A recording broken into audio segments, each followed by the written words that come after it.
এই জায়গাটার video post করার পর অনেকেই তোমরা জানতে চেয়েছিলে এটা কোথায়।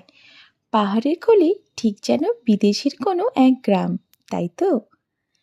এই শান্ত স্নিগ্ধ জায়গাটি হলো সুঙ্গাওয়া রিসর্ট, যা মিরিকের কাছে তাবাকশিতে অবস্থিত। এখানকার কটেজগুলো একদম ইউরোপীয় ধাঁচে তৈরি। কাঠের সুন্দর কারুকার্য আর জানালা দিয়ে পাহাড়ের দৃশ্য মন ভালো করে দেওয়ার জন্য যথেষ্ট।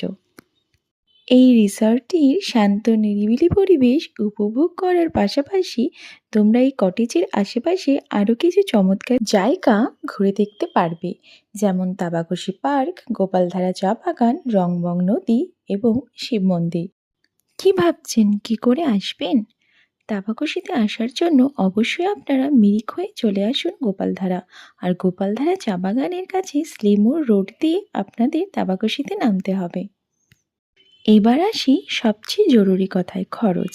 এখানে থাকার জন্য আপনাদের মাথাপিছু খরচ পড়বে মাত্র ২৬০০ টাকা। এই খরচেই আপনারা পেয়ে যাবেন দুপুরের লাঞ্চ, রাতের ডিনার, সকালে ব্রেকফাস্ট এবং বিকেলে চা ও স্ন্যাক্স।